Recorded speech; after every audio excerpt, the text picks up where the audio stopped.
출애굽기 40장 34절에서 38절까지를 천천히 우리 한 목소리로 같이 읽으시면 좋겠습니다. 34절부터 38절까지 천천히 우리 한 목소리로 읽으시겠습니다. 시작. 그때에 구름이 회막을 덮고 주님의 영광이 성막에 가득 찼다. 모세는 회막에 구름이 머물고 주님의 영광이 성막에 가득 찼으므로 거기에 들어갈 수 없었다. 이스라엘 자손은 구름이 성막에서 걷히면 진을 거두어 가지고 떠났다. 그러나 구름이 걷히지 않으면 걷힐 때까지 떠나지 않았다. 그들이 길을 가는 동안에 낮에는 주님의 구름이 성막 위에 있고 밤에는 구름 가운데 불이 있어서 이스라엘 온 자손의 눈앞을 밝혀 주었다. 아멘. 이 시간에 우리 손도결 선교사님께서 광야에서 배운다라는 제목으로 말씀 증거해 주실 텐데요. 감사합니다. 환영합니다. 우리 박수 한번 하면서 모실까요? 네, 안녕하세요. 제 소리 잘 들리시나요? 네, 다행입니다. 이렇게 줌으로 하는 게 처음이라서 많이 어색하고 좀 떨립니다. 잠깐 제가 기도하고 말씀 나누도록 하겠습니다. 제가 기도하겠습니다. 하나님 아버지 감사합니다. 오늘 우리 각자의 장소에서 하나님께 예배드릴 때에 하나님 우리 각자에게 하나님의 성령을 보내주시고 우리가 하나님 안에 하나 되어 하나님께 영광 돌리게 하여 주시옵소서. 말씀을 전하는 자, 듣는 자 모두 하나님의 말씀에 찔려 몸부림치게 하여 주시고 그 말씀이 우리를 살리는 것을 체험하게 하여 주시옵소서. 예수님의 이름으로 기도드립니다. 아멘. 제가 지금 제 소리도 지금 안 들리고요. 스피커를 그냥 꺼놨어요. 하울링이 너무 심해서요. 그래서 뭔가 있으면 목사님이 이렇게 손 한번 들어주시면 제가 보고 하겠습니다. 여러분 반갑습니다. 작년 겨울에 한번 뵙고 원래 올해 여름에 한번 뵀으면 참 좋았을 건데 상황이 이래서 함께 만나 뵙지를 못했네요. 내년에는 또 함께 뵀으면 좋겠습니다. 오늘 출애굽기 40장 말씀은요. 모세와 이스라엘 백성들이 시내산 밑에서 성막을 완성하고 그 성막을 하나님께 봉헌하는 봉헌 예식이 기록되어 있는 장입니다. 출애굽기는 1장부터 40장까지 내용이 진행이 되는데요. 1장에서 어떤 내용이 있냐면요. 이스라엘 백성들이 애굽에서 이집트에서 430년간 지금 살고 있었습니다. 그런데 지금 출애굽기 1장의 상황은요. 이스라엘 백성들이 힘든 노역으로 인해서 그 삶이 무너지고 그들의 생활이 너무 고되고 힘든 그 상황 가운데 하나님 어디 계십니까? 하나님은 우리를 잊으셨습니까? 하나님 만나주세요 라고 울부짖는 장면이 출애굽기 1장에 기록이 되어 있습니다. 하나님은 모세를 부르셔서 그 모세로 하여금 이스라엘 백성들을 출애굽하게 하십니다. 출애굽한 이스라엘 백성들은요. 홍해를 건너고 시내 광야 쪽으로 내려와서 지금 이 장소 시내산 아래에 있는 시내 광야에 지금 머물러 있습니다. 모세가 시내산에 올라갔습니다. 하나님께서 모세에게 율법을 말씀해 주시고 십계명의 돌판을 주셨습니다. 그러면서 조금씩 이스라엘 백성들이 하나님의 백성으로 하나님의 선택한 백성으로 성장시켜가는 모습이 기록이 되어 있습니다. 출애굽기 후반부에서는요, 많은 장의 내용이 성막에 관한 내용입니다. 하나님께서 모세에게 율법을 말씀해 주신 이후에 성막을 만들어라 라고 말씀을 하세요. 그런데 여러분 성막이 무엇일까요? 성막은요, 하나님이 임재하시는 장소예요. 더불어서 성막은 우리가 하나님께 예배드리는 교회와 같습니다. 지금으로 이야기하면 교회와 같아요. 하나님께 우리의 죄를 고백하고 우리의 죄를 불태워 올려드리는 그 번제단이 있는 그곳이 바로 성막입니다. 이스라엘 백성들에게 하나님은 성막을 만들라고 출애굽기 하반부에 말씀하십니다. 모세에게 성막을 이렇게 만들고 성막 안에 들어갈 기물들, 그러니까 언약궤, 그리고 분향단, 진설병을 올려놓을 떡상, 그리고 촛대, 그리고 손발을 씻을 물두멍, 그리고 하나님께 번제를 올려드릴 번제단, 이 모든 것들을 만들으라고 말씀을 하시고요. 그리고 모세는 하나님의 말씀에 순종해서 이스라엘의 지혜로운 백성들과 함께 성막과 성막 안에 들어갈 기물들을 다 만듭니다. 동시에 아론으로 하여금 대제사장을 삼고 아론의 자손들로 하여금 제사장을 삼습니다. 이게 출애굽기의 내용이에요. 그리고 출애굽기 40장에 이르러서 하나님의 말씀대로 거룩하게 하는 기름으로 성막을 바릅니다. 성막 안에 있는 모든 기물들을 다 바릅니다. 그리고 대제사장 아론과 그의 아들들에게 기름을 부어 그들을 거룩하게 구별합니다. 이것이 출애굽기 40장에 기록되어 있는 성막 봉헌식의 내용입니다. 그리고 오늘 본문입니다. 성막 봉헌식이 진행이 되고 오늘 본문에서요. 그때에 30절에요. 구름이 회막을 덮고 주님의 영광이 성막에 찼다. 네, 여호와의 영광이 성막에 가득 찼습니다. 하나님께서 그분의 임재하심을 성막 가운데 나타나 보여주셨습니다. 그런데 여러분, 우리가 이렇게 이야기를 함께 나누면서 출애굽기의 가장 핵심되는 장소가 어디인 것 같습니까? 네, 시내 광야예요. 시내산 밑에 있는 그 광야예요. 하나님께서는요, 이스라엘 백성들을 홍해를 건너게 하신 이후에 약속의 땅 가나안까지 지중해 바닷길로 올려 보내실 수 있으셨어요. 그러면은 얼마 지나지 않아 약속의 땅에 이스라엘 백성들이 도착할 수 있습니다. 그런데 하나님은 그러지 않으셨어요. 그들을 아래쪽으로, 광야 쪽으로 내모셨습니다. 왜 그랬을까요?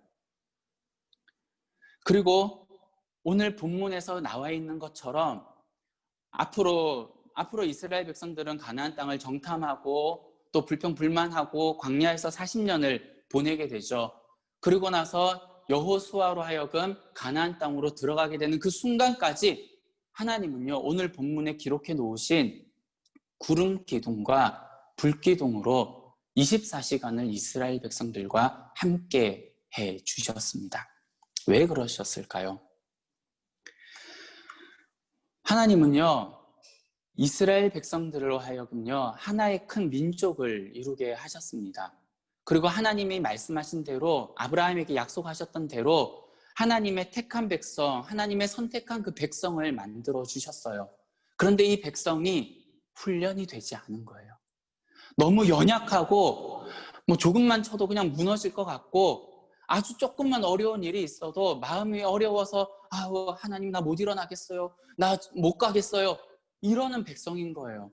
이 백성들 그대로 가나안 땅으로 보내보십시오. 무슨 일이 일어나겠습니까?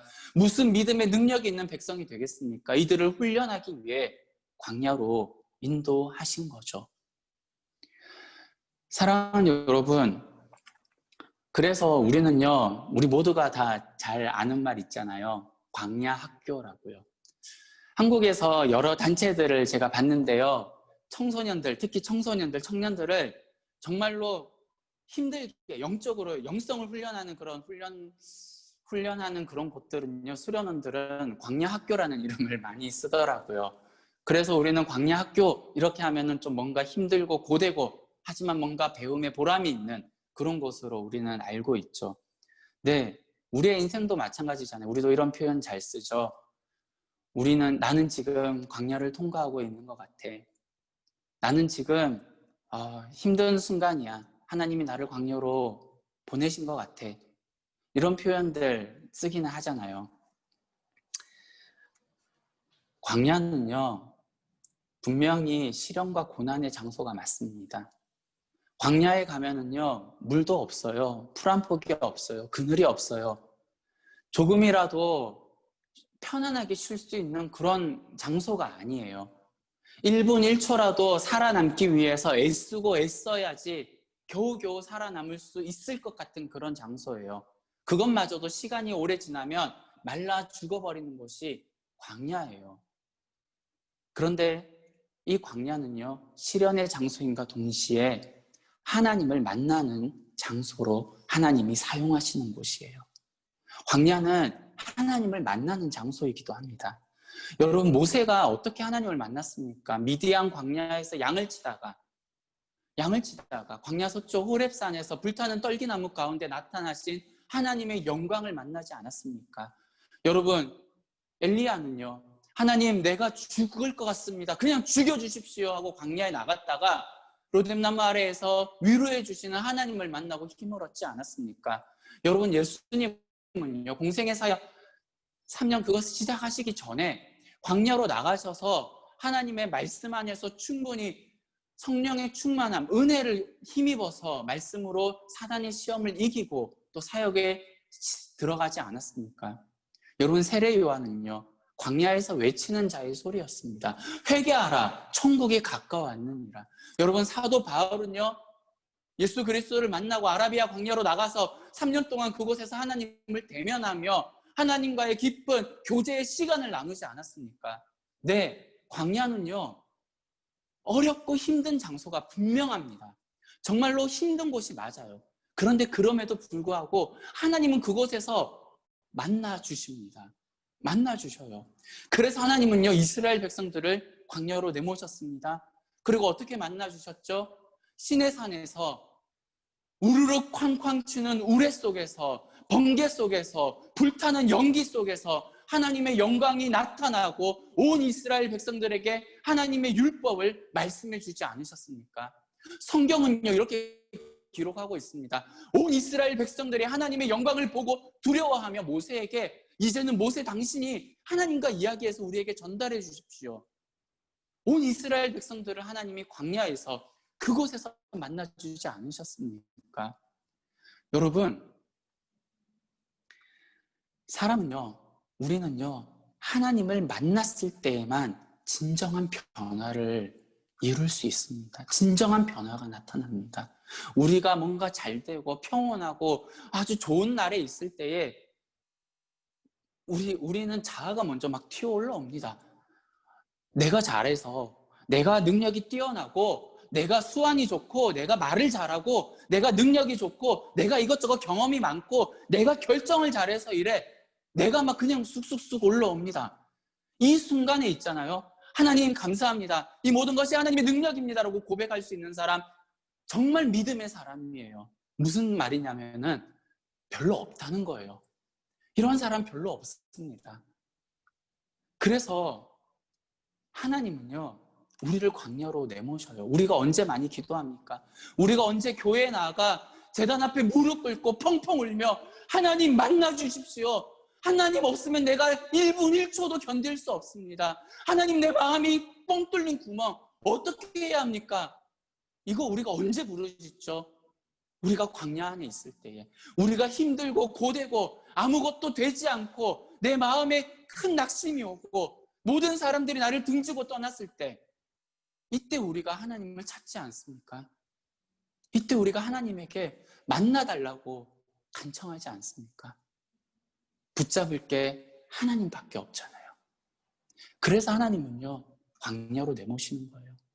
너가 예전에 뭐 어땠든지 상관없어. 너가 왕년에 뭐 잘 나가든지, 너가 왕년에 돈을 뭐 이만큼 가졌든지, 너가 왕년에 뭐 이만한 지위를 가졌든지 명예를 가졌든지, 그거 광야에서 아무 소용없어. 광야에서는 오직 하나님만이 너를 구원하실 분이야. 이거 알려주시기 위해서 하나님이 우리를 광야로 보내시는 거 아니겠습니까?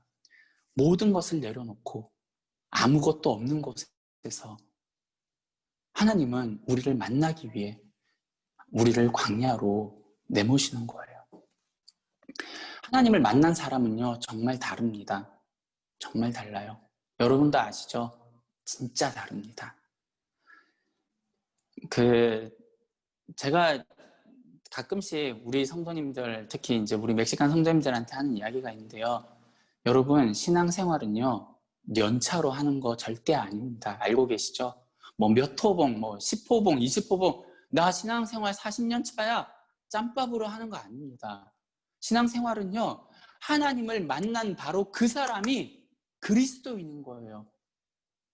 신앙생활 아무리 오래 해도 하나님 만나고 변화되지 않으면 무슨 의미가 있습니까? 지식으로 가득 차고 내 생각과 내 아집으로 가득 차서 하나님의 말씀은 액세서리처럼 여기 달고 여기 달고 여기 달고 여기 달아서 보기에는 거룩해 보이는 사람일지라도 하나님을 만나지 않았으면 그게 무슨 소용이 있겠습니까? 여러분, 하나님을 안 만나면요, 만나서 변화되지 않았다면 우리가 지금 이렇게 편하게 살고 있고 이렇게 뭔가 신앙생활을 하는 것처럼 보인다 할지라도 우리의 영적인 모습은 어떤 모습인 줄 아십니까? 아직도 이집트에서 국고성 람셋과 비돔을 짓기 위해서 벽돌을 굽고 있는 노예 생활하며 아직도 우리가 왜 이런 일을 해야 되는 거야? 부르짖고 있는 이스라엘 백성들의 출애굽기 1장 모습하고 전혀 다를 게 없다는 거예요. 하나님 만나지 않으면요, 전혀 다를 게 없어요. 그들의 모습과요. 아무 의미가 없습니다. 그래서 하나님을 만났을 때 비록 이스라엘 백성들이 광야에서 집 없이 텐트 치며 살았고 마땅히 머물 만한 땅 없이 이리저리 돌아다니면서 살았지만 하나님은요, 하나님을 만난 이스라엘 백성들을 하나님의 믿음의 백성으로 삼아주셨어요. 이 세상 어느 민족이 건들 수 없는 민족으로 만들어 주셨습니다. 그리고 하나님을 만난 사람은요, 이 광야에서 와, 오늘도 사막이네, 오늘도 모래네, 오늘도 모래바람이네, 오늘도 물 없네, 이러한 광야에 있다 할지라도 하나님을 만난 사람은요, 그것을 믿음으로 해석할 수가 있어요. 믿음으로 이것을 받아들일 수가 있어요.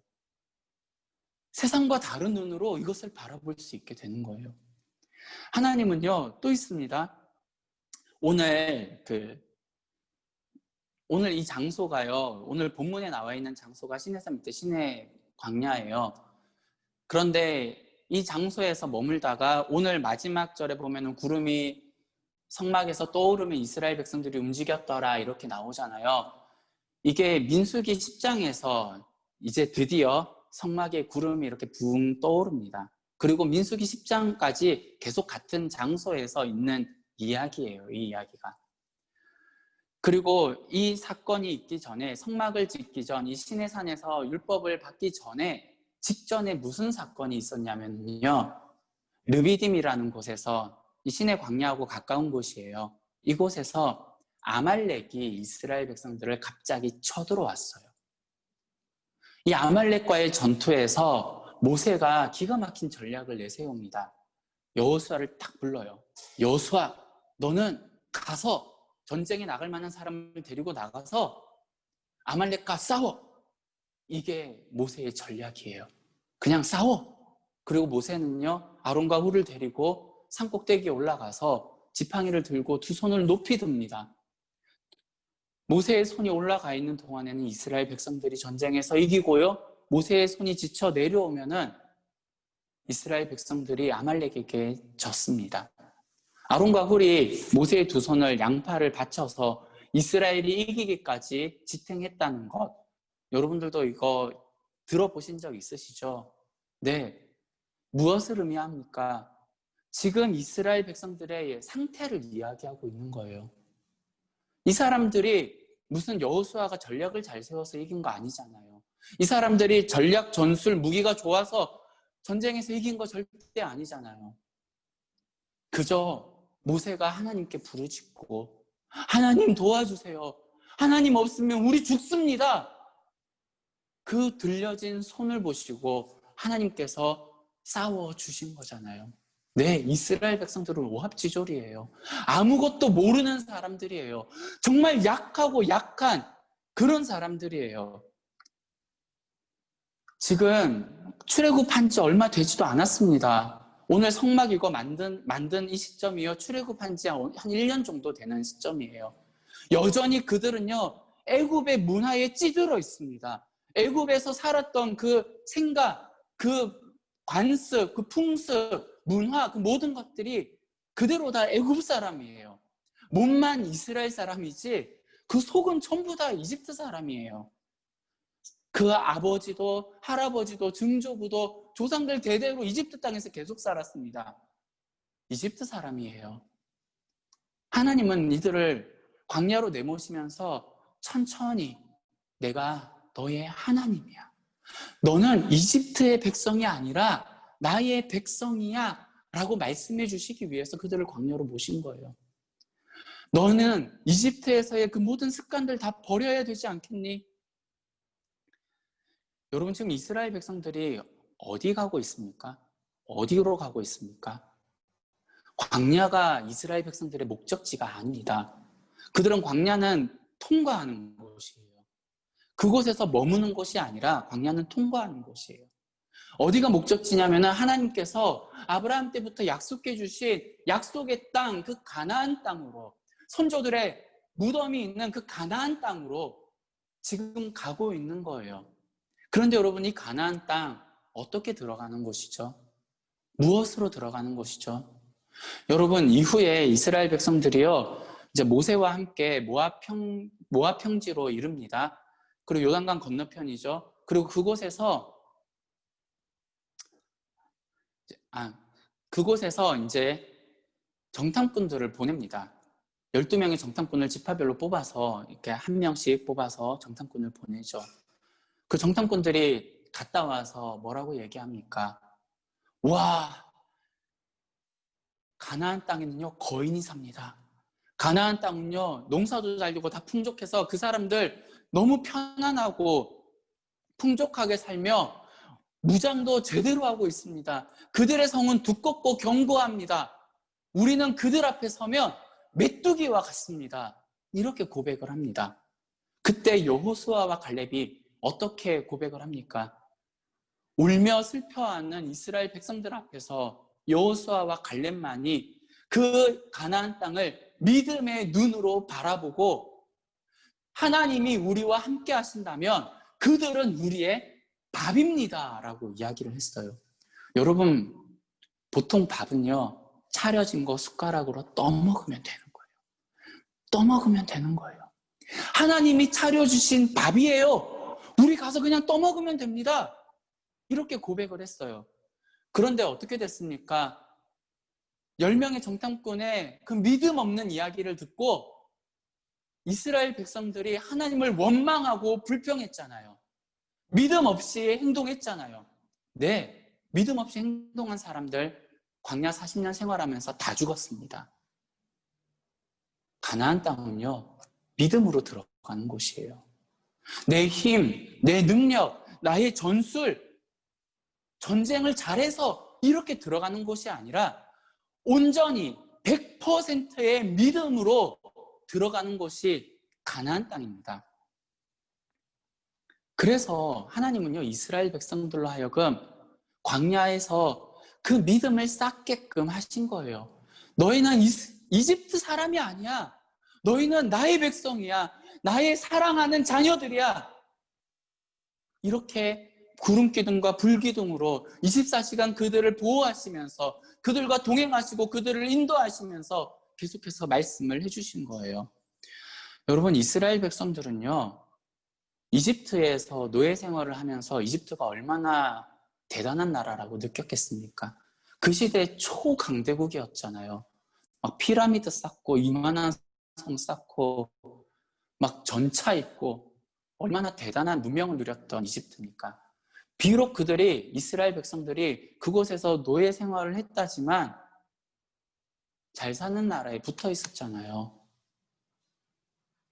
그런데 광야에서 가나안 땅으로 가는 데에 그 모든 거 다 필요 없다는 거예요. 마치 우리의 인생과도 같지 않습니까? 여러분, 우리의 최종 목적지가 이 땅입니까? 우리가 지금 살고 있는, 이 머물고 있는 이 세계입니까? 아니잖아요. 하나님이 우리에게 약속해 주신 그곳, 하늘나라, 천국에 이르기까지 우리가 이 땅을 마치 광야처럼, 나그네의 인생처럼 통과해야 되는 거 아닙니까? 그리고 그때 우리가 천국을 어떻게 들어갑니까? 내가 뭐 잘해서 들어가는 거 절대 아니죠. 네, 100%의 믿음으로. 믿음으로 의롭다함을 입어 구원받아 들어가는 곳이 천국이잖아요. 그래서 하나님은요, 우리로 하여금 광야 생활을 경험하게 하시는 거예요. 이 광야가 아니면, 이 광야를 통과하지 않으면 여전히 나는 내 생각, 내 힘으로 내 자아가 막 혈기왕성하게 막 몸부림치면서 이 땅을 살아가고 마지막에 천국 문 앞에 이르러서 흥 하며 돌아갈 것 같아요. 그러니까 하나님이 구름 기둥과 불 기둥으로 따라와 하면서 우리를 굳세게 붙잡고 인도해 주시는 거 아닙니까? 네, 이스라엘 백성들이요, 광야 앞으로의 40년 그 모든 시간을 다 합친 그 기간 동안 오늘 본문처럼요, 38절에요. 온 이스라엘 백성이요, 낮에는 구름 기둥을 보았고요, 밤에는 불 기둥을 보았습니다. 하나님이 주시는 확신이에요. 내가 너희와, 비록 너희가 이 광야에서 지금 살고 있지만 너희는 반드시 그 땅으로 들어갈 것이다 라는 확신을 심어주는 하나님의 임재하심의 증거, 그리고 내가 너희를 보호할 거라는 하나님의 보호하심의 증거, 내가 너희와 함께 한다는 하나님이 그들과 함께 하시는 동행하심의 증거가 바로 이 구름 기둥과 불 기둥 아니겠습니까? 네, 이스라엘 백성들은요, 좀 신기하게 생각되지 않습니까, 여러분? 보통 구름이 어떻게 뜨죠? 하늘에 이렇게 쫙 펼쳐지잖아요. 그런데 구름이 이렇게 구름이 떠 있으면 여러분 어떤 생각이 들 겁니까? 아, 저게 구름이지, 저게 당연하지, 이렇게 생각할까요? 아니요. 이건 뭔가 인위적인, 인공적인 거예요. 이스라엘 백성들이 광야 40년 동안 그걸 바라보면서 아, 하나님이 우리와 함께 하시는 그 임재의 확신을 가지지 않았겠습니까? 여러분, 확신은요, 정말 중요한 거예요. 이 확신이 진짜 중요한 거예요. 저는 잘 안 해봐서 모르지만요, 사업에 뭔가 투자하거나 뭔가 주식을 하거나 할 때 여러분, 확신이 안 서는데 투자할 수 있습니까? 아니요, 못하죠. 여러분, 뭔가 중요한 엄청 큰 결정을 해야 돼요. 내가 이 학교를 갈 것인가, 저 학교를, 내가 이 직장을 갈 것인가, 저 직장을 갈 것인가, 내가 이것을 할 것인가 말 것인가, 그것을 앞두고 어느 쪽이라도 확신이 있는 쪽을 여러분 선택하지 않습니까? 네, 확신은 정말 중요한 거예요. 이 확신은요, 우리로 하여금요, 무언가를 결정하거나 무언가를 따르는 데 있어서 담대함을 줘요. 두려움을 없애주는 거예요. 이스라엘 백성들에게 구름 기둥과 불 기둥은요, 하나님이 함께 하신다는 확신을 심어주기에 충분한 증거였습니다. 무엇을 의미하죠? 네, 하나님의 말씀에 순종하기에 두려움 없이 담대하게 따르게 해주는 그 확신이 바로 구름 기둥과 불 기둥이에요.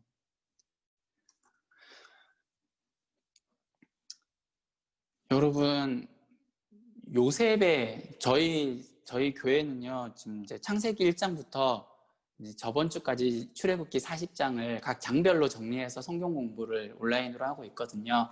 그래서 지금 출애굽기 40장 설교를 하는 거예요. 창세기에 보면은요, 그 요셉이 등장을 하잖아요. 저는 요셉의 본문을 읽을 때마다 입이 이렇게 실룩실룩 올라가요. 왜냐하면은 본문이 너무 아이러니한 거예요. 본문은 이렇게 설명하고 있어요. 요셉이 형제들에게 팔렸어요. 그리고 그 이집트 친위 대장 보디발의 집에 노예로 팔렸습니다. 그러면 성경이 그 뒤에 어떻게 풀어나가야 됩니까? 요셉이 그곳에서 신세한탄하며 땅을 치며 후회하고 낙심하고 아이고 내 인생아 이렇게 했더라, 이렇게 기록이 될 만하잖아요. 그런데 그러지 않아요. 요셉이 형들에게 팔렸습니다. 요셉이 보디발의 집에 노예가 되었습니다. 하나님이 함께하더니 모든 사람들에게 은총과 존귀의 여김을 받고 결국에는 보디발이 그 집에 있는 모든 것을 요셉에게 맡겼습니다. 요셉이 성공했습니다. 이게 성경의 기록이에요. 너무너무 이상하지 않습니까? 요셉이 감옥에 갇혔습니다. 억울하게 누명을 썼습니다. 그랬더니 성경에 뭐라고 기록하고 있냐면 그곳에서 간수장에게 은혜를 입었다. 그곳에서 하나님과 동행하며 신실하게 살았다. 감옥에 있는 모든 재반 업무를 요셉이 담당했다. 이게 성경의 기록입니다. 어떻게 이런 일이 일어날 수가 있죠? 성경은요, 이 이유를 단 한 줄로 표현하고 있어요. 요셉이 하나님과 동행하였더니. 그런데 여러분이 동행이라는 단어가 참 재밌는 단어예요. 누가 누구와 함께 한다는 거죠? 요셉이 하나님과 함께 했습니까? 아니면 하나님이 요셉과 함께 해주셨습니까? 하나님이 요셉과 함께 해주신 거예요. 그런데 요셉은요, 나와 함께 하시는 그 하나님을, 하나님이 나와 함께 하시는구나, 그것을 확신한 거예요. 100%의 믿음으로 믿은 거예요. 이 눈에 아무 증거 보이지 않고 아무런 드러나 보이는 것, 내 마음에 확신 줄 만한 증거 하나도 없는 상태에서 하나님이 나와 함께 하신다는 것을 그냥 100%의 믿음으로 믿어버린 거예요. 이게 확신이에요. 그때 요셉이 어떻게 그 모든 상황을 살아냈죠? 형통하게 살아냈어요. 요셉 눈앞에 보여진 증거는요, 형들에게 팔린 거예요. 아니요, 그 전에 형들이 자기를 죽이려고 했던 것도 알아요. 이집트까지 갔어요. 먼 타국에서 팔렸습니다. 노예가 됐어요. 그런데 그게 무슨 형통의 증거입니까? 그게 무슨 잘됨의 증거입니까? 그런데 요셉이 흔들리지 않고 하나님과 동행할 수 있었던 이유는요, 하나님이 나와 함께 하신다는 확신이 있었기 때문이에요. 네, 맞아요. 이스라엘 백성들이요, 광야에 머무는 동안에 하나님은 그들에게 확신을 계속해서 심어주셨습니다. 낮에는 구름 기둥으로, 밤에는 불 기둥으로 내가 너와 함께하고 있어. 내가 네 곁에 있어. 내가 너를 인도하고 내가 너를 보호하고 있어. 그러니 두려워하지 말고 담대하게 나를 따라와 라고 말씀을 해주시는 거예요. 이스라엘 백성들의 눈을 들어 바라보면 주변은 다 광야예요. 물 없어요. 물 없어서 불평을 얼마나 많이 했습니까? 먹을 거 없어서 불평을 했더니 하나님이 만나 내려주셨잖아요. 고기 먹고 싶다고 불평했더니 하나님이 메추라기를 보내주셨잖아요. 힘들고 고되고 그 모든 순간에 신명기에 보면요, 그들의 의복이 광야 40년을 있어도 낡지 않았다고 해요. 뜯어지지 않았다고 해요. 그들의 신발이 뜯어지지 않았다고 해요. 발이 부르뜨지 않았다고 해요. 광야에서 하나님이 하루라도 함께 하지 않으셨다면 이스라엘 백성들 어떻게 됐을까요? 죽었을 거예요. 죽었을 거예요. 내리쬐는 뜨거운 태양과 밤이 되면 뼈까지 에이는 그 차가운 냉기, 그리고 정갈, 불뱀 같은 독충들, 그리고 호시탐탐 이스라엘 백성들을 노리는 주변의 적들로부터 그들은 안전할 수가 없었을 거예요. 하나님이 함께했기 때문에.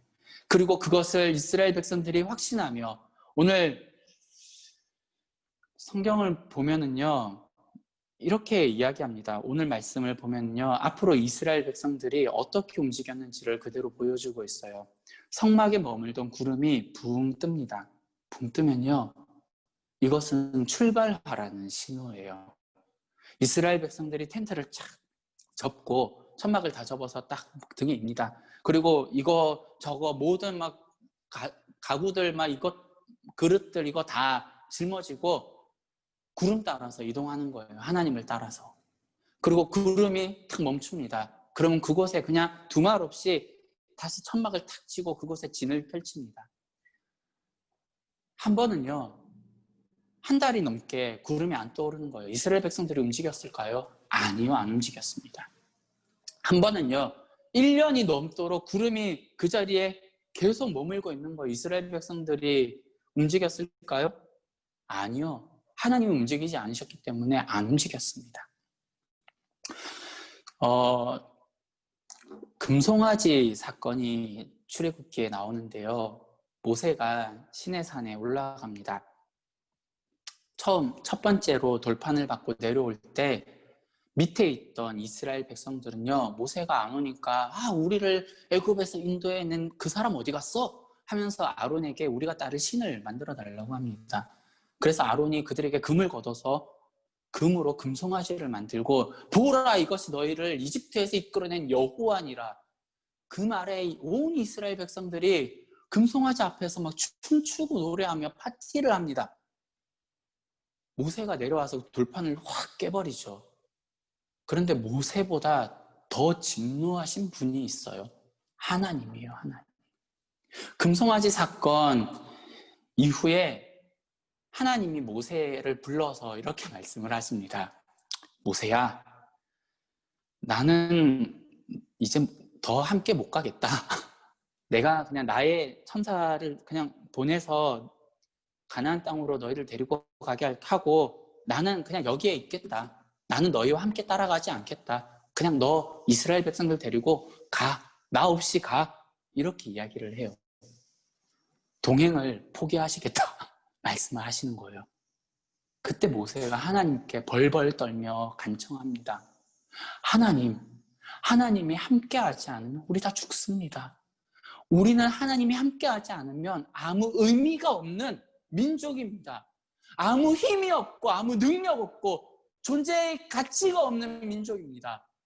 하나님이 약속하셨잖아요. 우리와 함께 하신다고.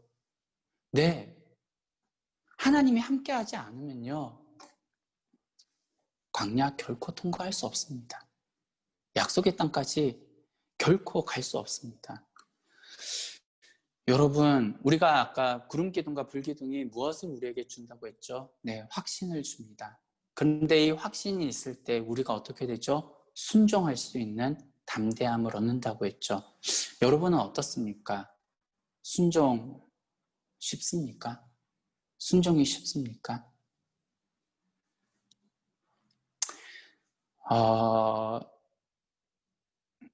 우리는요, 말씀에 순종하기가 참 어려울 때가 많이 있어요.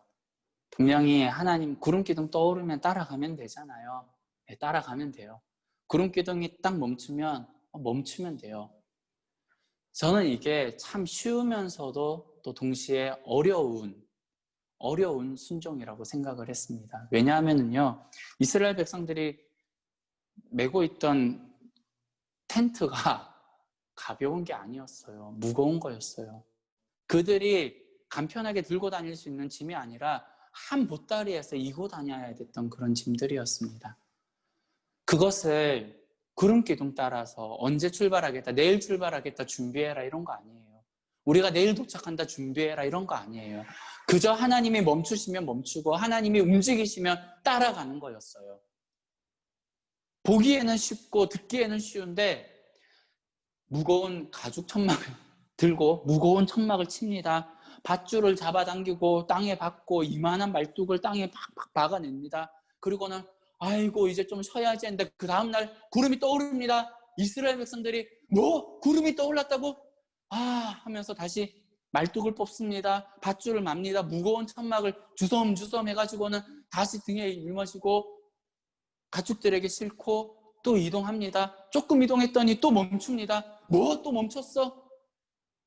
여러분, 이스라엘 백성들에게 이것은요, 실제 그들의 삶과 맞물려져 있는 그 삶의 사정과 밀접하게 연관되어 있는 그 삶의 한 부분이었어요.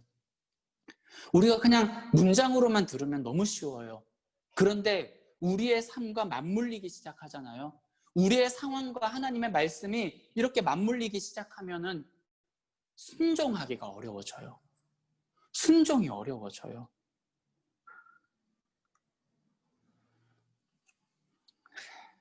우리가 이걸 기억해야 돼요. 이 광야에서 순종 안 하면 죽습니다. 죽어요. 하나님이 떠났는데 나는 귀찮으니까 여기 잠깐 머물래요. 거기 머물러 있으면 어떻게 되죠? 죽습니다. 하나님이 아직 움직이지 않으셨는데 나 좀 바쁜데 좀 먼저 가겠습니다 하고는 재빨리 가버리면 어떻게 되죠? 죽습니다.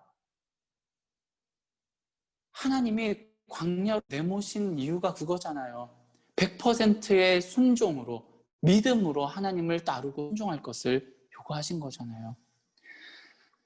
사랑하는 여러분, 이걸 보면서 제가 마음에 드는 생각이 있었습니다. 구름 기둥과 불 기둥은 이스라엘 백성들을 광야를 통과하게 해준 하나님의 인도하심, 즉 순종해야 될 하나님의 말씀이잖아요.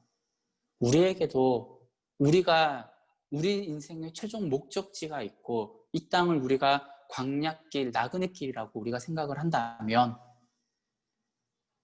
하나님은 우리에게도 이스라엘 백성들에게 주셨던 것과 같이 구름 기둥과 불 기둥을 주시지 않았겠습니까? 예수님께서 하늘로 승천하시면서 무리들에게 이야기하잖아요. 보라, 내가 세상 끝날까지 너희와 함께 하리라. 예수 그리스도가 우리와 함께 하시고요. 그리고 하나님은 보혜사 성령님을 보내주셔서 우리 마음 안에, 우리의 심령 안에 성령님이 24시간 구름 기둥과 불 기둥처럼 우리 안에 함께 하시면서 말할 수 없는 탄식으로 하나님께 중보하고 있지 않습니까? 네, 우리에게는 성령님이 있습니다. 구름 기둥, 불 기둥 같은 성령님이 있어요. 우리가 내면에 집중하고 우리가 성령님의 음성에 조금 더 귀를 기울이고 하나님의 말씀에 순종하기 위해서 하나님, 나의 상황과 맞물려져 있는 말씀이라 할지라도 나의 형편과 어긋나 있는 말씀이라 할지라도 내가 하나님 없이는 움직이지 않겠습니다. 내가 하나님이 가신 곳에 나도 따라가겠습니다. 이러한 믿음의 고백이 우리에게도 동일하게 필요하지 않겠습니까? 오늘 우리가 마음에 품기를 원하는 것은요, 우리가 하나님께서 우리에게 주신 또 우리 이 길을 우리가 살고 있는 이곳, 이 광야 같은 이 세상을 하나님이 함께 하신다는 그 확신을 가지고 내 안에 계신 성령님의 말씀에 순종하며 하루하루 담대하게 그 말씀 따라 살아가는 것. 오늘 저와 여러분의 마음속에 이러한 확신, 담대함, 100%의 믿음이 있기를 축복합니다. 네. 여러분, 우리는요, 광야를 살고 있습니다. 그런데 이 광야가 우리 인생의 목적지가 아니기 때문에 우리는 이 광야를 슬기롭게 통과할 수 있습니다. 하나님과 동행하십시오. 그것을 100% 확신하십시오. 여러분을 안전하게 그곳까지 하나님은 인도해 주실 것입니다. 우리 기도하겠습니다. 하나님 아버지, 감사함을 드립니다. 우리 인생 가운데 하나님이 친히 찾아오셔서 우리를 단련시켜 주시고 우리를 훈련하시고 우리와 함께 해주시고 보호해 주심에 감사드립니다. 우리가 그 나라에 이르기까지 하나님과 동행하며 즐거운 마음으로 이 땅을 살아가게 하여 주시옵소서. 아멘. 하나님 없이는 1분 1초 살 수 없는 이 광야에서 나 자신을 높이지 않고 하나님을 높여드리며 하나님과 기쁜 동행을 하는 우리가 되게 하여 주시옵소서. 아멘. 이 눈에 아무 증거 보이지 않는다 할지라도 하나님이 우리와 함께 계신다는 확신을 가지게 하여 주시옵소서. 주님. 오늘 이마고데이 성도님들과 함께 예배를 드립니다. 하나님 아버지, 우리가 서로 다른 장소에 있고 각자의 삶의 터전에 있을지라도 우리가 한 성령 안에 한 가족으로 하나님께 영광 돌리며 살아가게 하여 주시고 아멘. 우리가 인생의 마지막 그날에 우리 모두 약속의 땅 그곳에서 만나 함께 얼싸안고 하나님께 영광 올리는 우리 모두가 되게 하여 주시옵소서. 아멘. 예수님의 이름으로 감사하며 기도드립니다. 아멘.